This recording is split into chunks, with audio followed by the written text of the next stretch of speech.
Hey guys, welcome back to my channel Bunny's Kingdom. आज और एक नए व्लॉग में आप सबका स्वागत है। तो बनी पीछे से बोल रहा है हे गाइस। तो बनी की तरफ से भी आप लोगों को हे गाइस। तो सुबह सुबह आज 7 बजे बस सनी जब चले गए थे, फिर मैंने अपना रूटीन स्टार्ट कर दिया। मैं सबसे पहले खाली पेट में गर्म पानी और हनी पीती हूँ। तो अभी नया नया मैंने स्टार्ट किया है और इसका बेनिफिट भी मुझे मिल रहा है। पहले जैसे पूरा दिन थकावट लगता था, एनर्जी नहीं आता था, यहाँ पे दर्द वहाँ पे दर्द, सर दर्द, सब दर्द लगता था। आजकल वो सब बंद हो गया। तो ये हैबिट भी आप लोग स्टार्ट कर सकते हैं। सुबह सुबह खाली पेट पहले पानी पीने का, गुनगुना पानी पीने का। उसके बाद मैंने रात को कुछ आलमंड्स भिगो के रखे थे सनी के लिए और मेरे लिए। तो सनी ने तो अपना वाला हिस्से का खा के चल गए जिम, और मैं अभी अपने हिस्से का खा रही थी। और इधर मैंने चाय भी चढ़ा दिया था। तो रोज़ मैं सुबह उठ के लाल चाय पीती हूँ, लेकिन आज थोड़ा सा मन किया दूध चाय पीने का, तो दूध चाय पी रही हूँ।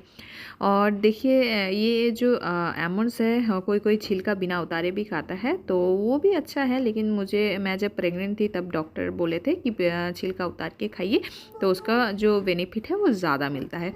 तो चाय वाय मैंने ले लिया है और मैं चल गई थी रूम में। चाय पी के थोड़ा देर बैठी 7:30-8 बजे तक। उसके बाद मैं फिर से फ्रेश हो गई, ब्रश की, मुंह धुई, फिर थोड़ा मॉइस्चराइज़र लगाई। उसके बाद मैं चल गई किचन में, क्योंकि सनी 9 बजे तक आ जाते हैं जिम से और उनको बहुत भूख लग जाता है। तो इसलिए मैं सोच रही हूँ उनके आने से पहले ही सब नाश्ता वास्ता बना के रेडी करके रख दूँ। तो आज मैं बनाऊँगी रोटी और एक दाल बनाऊँगी जिसमें सब तरह का सब्ज़ी रहेगा। तो सनी को जिम इंस्ट्रक्टर ने जो रूटीन फॉलो करने बोला है, तो उसमें मिक्स वेज डेली देना है। तो इसलिए मैंने सोचा मिक्स वेज भी जो हो जाएगा, दाल भी हो जाएगा। तो इसलिए मैंने दाल के अंदर ही मिक्स वेज मिला के बना दिया है। और इधर मैं आटा सान रही थी और आटा सान के रख दूँगी। उसके बाद दाल को भी मैं चढ़ा दूँगी। दाल को पहले मैंने बॉईल कर लिया, फिर मिक्स वेज को फ्राई कर लिया है और उसके बाद दाल को उसमें डाल दिया है। तो एकदम शॉर्टकट तरीके से जल्दी जल्दी बन जाए, ऐसे मैंने बनाया था। तो इधर मेरा दाल भी बन के रेडी हो गया है, उधर रोटी बन रहा है और इधर सनी भी आ गए हैं। तो इसलिए मैं थोड़ा जल्दी जल्दी कर रही थी। तो ये सब हो जाने के बाद सनी को मैंने थोड़ा सा मार्केट से कुछ सामान लाने बोले थे, तो वो सब भी ला के रख दिए हैं सनी। तो वो सबको भी मुझे अरेंज करना है। तो उसके बाद पढ़ाई भी करना है, बनी को खाना खिलाना है। इतना सारा काम मैंने सर में ना, सुबह से एकदम टेंशन हो जाता है। मैंने कैसे ये सब हैंडल करती हूँ मुझे ही पता है। ऊपर से मेरा एग्ज़ाम भी सामने आ रहा है, जून को एग्ज़ाम है। तो उसका डेट भी आ गया है, डेट शीट भी आ गया है। तो इसीलिए मैं और भी जल्दी जल्दी पढ़ाई करने का, जल्दी जल्दी काम ख़त्म करने का कोशिश करी।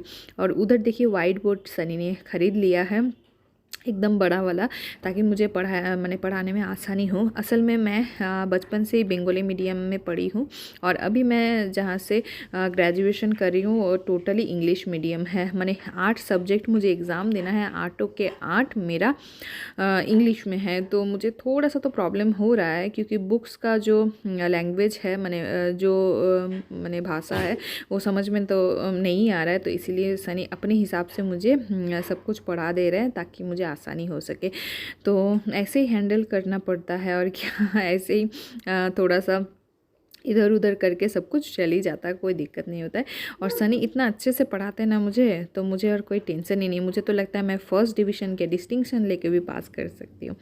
और इधर बनी को भी मैंने पढ़ाना स्टार्ट कर दिया है। जब उसको खाना खिलाती हूँ तभी मैं उसको पढ़ा देती हूँ, तो फिर मेरा टाइम भी बच जाता है और सब बनी को पढ़ाई भी करवा देती हूँ।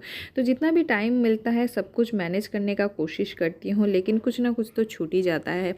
ज़िंदगी में सब कुछ अगर आप करना चाहे तो एक बार में नहीं हो सकता, कुछ ना कुछ छूट ही जाएगा। तो इसलिए जो है जैसा है उसी में खुश रहना सीखिए, जैसे मैंने सीख लिया है। तो जब जैसा जितना होता है मैं उसी में खुश रहती हूँ, उससे ज़्यादा का उम्मीद भी नहीं करती हूँ। और अगर आप ज़्यादा का उम्मीद करेंगे और कर नहीं पाएंगे, तब आप मायूस हो जाएंगे, डिप्रेशन में चल जाएंगे और आपको अच्छा भी नहीं लगेगा। तो ऐसे ही चलता है ज़िंदगी। हाँ हाँ, हम समझ गए। हाँ हाँ, हम समझ गए हैं। हाँ, और पढ़ाइए, और पढ़ाइए हमको।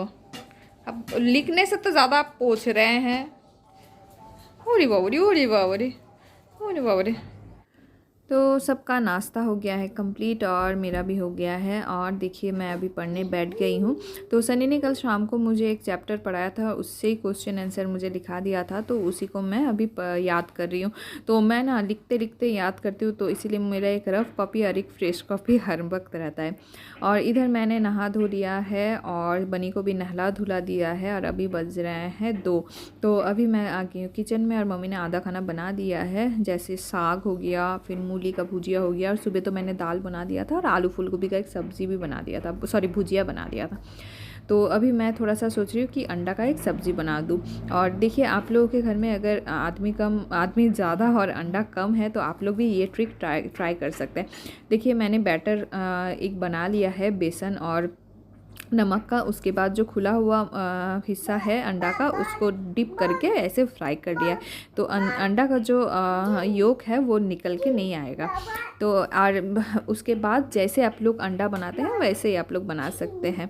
तो देखिए मेरा अंडा का सब्ज़ी भी हो गया है रेडी, और चलिए आप लोग को दिखाते हैं इसका फाइनल लुक।